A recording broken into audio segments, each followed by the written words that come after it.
Alright guys, so at PAX you were allowed to play 15 minutes of the new Elder Scrolls game called Skyrim, but with so many people the booth filled up for the day in the first few minutes. So come day 2 of PAX, I was on a mission.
Did you guys like that? I'm telling you, I had that smile on the whole freaking time. You only get 15 minutes.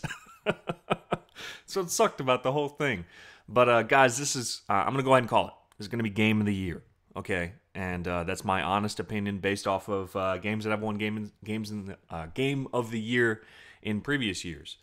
This does a lot to further develop this type of RPG in a way that I think is just outstanding. It's going to be Game of the Year. That's my opinion. I'm calling it right now. But I have a bunch of rough notes that I want to go over with you guys. I couldn't show any footage, so if you're disappointed that you're not going to be able to see Skyrim footage, it's a big no-no at this point. You can only put out what Bethesda has shown up until this point. So I couldn't record my 15 minutes of gameplay. But I can tell you notes. And I do have to put this warning that the game is not finished. So if I tell you of any problems at this point, it's probably going to be fixed along the way.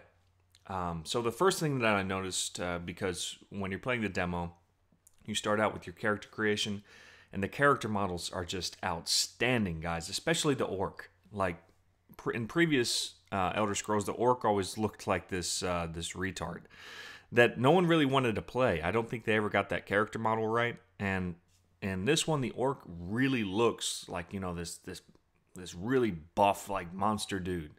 And he actually looks cool. Like, I might want to play him if, you know, I want to be this, like, really heavy tank. You know, he has that feeling, that big muscled feeling to him. And it's great. So I really enjoyed what they did with the orc character model and also the Argonians. They got the detail of the scales on point.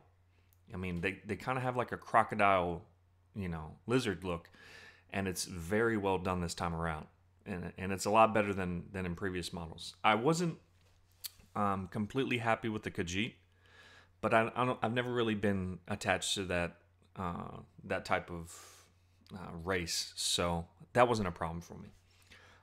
There were some frame rate issues in the snow, and these notes are going to jump back and forth, just different things I noticed while I was in line. And that may be fixed, but I noticed somebody was up in the mountains and the frame rate dropped. It seemed like they were trying to do something on the Xbox that it couldn't quite handle, which is a good thing, you know, which means they're really pushing what can be done on the Xbox. And I think by the time it comes out, they're going to adjust those kind of problems. Yeah, so the next note was, yes, the graphics are pushing the boundaries. This is top-notch stuff, guys. And I haven't seen anything like it anywhere else. So as far as graphics, this thing is great. The dual wielding system is awesome. It really makes it so that you can play however you want to play.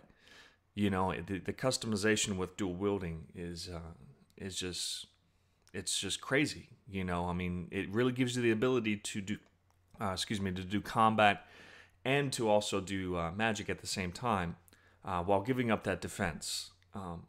It's just, for 15 minutes, I couldn't even experiment with all the different ways that you can play this game. And that was actually my next note. There's so many different styles of gameplay. You know, it's hard to classify them. I mean, is this a battle mage? Is this a thief mage? Is this a really heavy warrior dual wielding type? Like, there's just so many different ways to play this game. I think we're gonna jump into a lot of really crazy customizations that you just didn't have the ability to do in other games. They added sprinting, which at first doesn't sound like it's a big deal, but when you're running around the world, it comes in handy to be able to move just that much faster for a short period of time. And it came in handy for me because I was being chased by this giant, and I sprinted all the way to this cliff and then jumped in the water. And like for short bursts like that, you need that. So I enjoyed that. The bow and arrow is much more complex, and it actually offers like viable combat. Before it was just like, all right, I'm going to use the arrow to get a sneak attack, and then I'm going to switch to melee. This time around, it seems like it's something that you could viably use for more than just that. So that was my thoughts with that. The finishing moves in combat makes combat much more exciting. Before it was just hack slash, hack slash, hack slash. Now you got counters, you got finishing moves. Just the melee system is much more complex, much more exciting.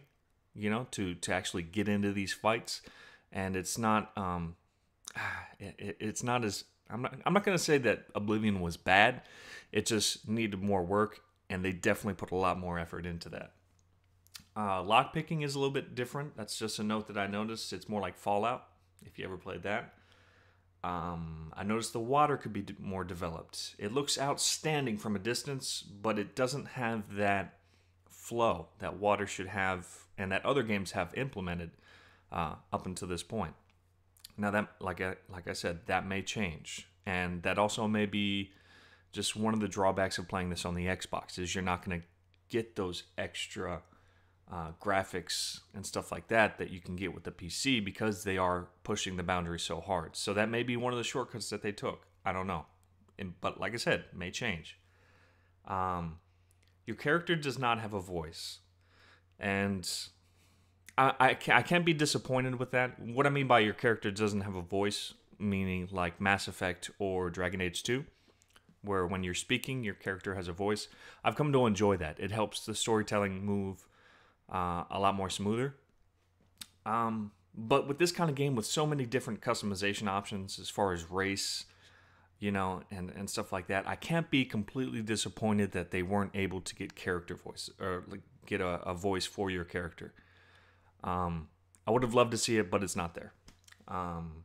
Sneaking is very similar with the eye symbol.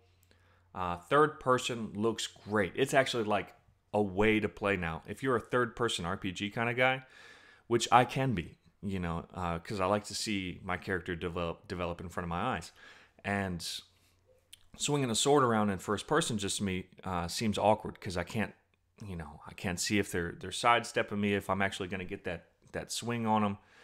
I just enjoy third person, melee fighting. So third person in this game, much, much more developed. It actually looks like you could play the entire game in third person, and I know a lot of people are going to find that exciting. Let's see. Enemies look great. The giants, the wolves, and there are a lot of different types of enemies. I came across quite a few just in my 15 minutes, so I don't think wandering around the world is going to be quite as repetitive as it used to be, and they look outstanding. The lighting is much better in caves. I noticed that. Before is if you hold a torch, like it just lights up the entire cave. Now it's much more complex. A lot more work was put into lighting. So when you're inside of a cave, it kind of has that dark, kind of eerie feeling, especially when you're holding the torch, watching the light flicker on the walls. It's very good work on that part. Now, let me go back to the water thing. Something that I did enjoy was I watched a guy get caught in some rapids. And while he was caught in the rapids, he was fighting the rapids. You saw trout that were jumping out of the water, and into the rapids. It was just a sight that's the kind of detail, that's the kind of realistic effort that's going to make a game like this so great. And I just wanted to let you guys know about that. And the last thing is, in caves, I did notice that the traps looked a lot more developed. It's not just an arrow shooting out of a wall, and it's much more aesthetic. So I can't give you too many details on that because I'm not sure what I'm allowed to give you as far as story development and what you might find. But the traps are looking pretty cool. The traps are looking like you're going to have to use your mind. There's going to be some puzzle systems behind them, and I'm excited to see that. But that's all I have, guys. If you enjoyed this, go ahead and give me a like and a favorite, because I'm truly excited for this game, and I hope you guys are too. But that's all I have. This is Sergeant Merrill out here.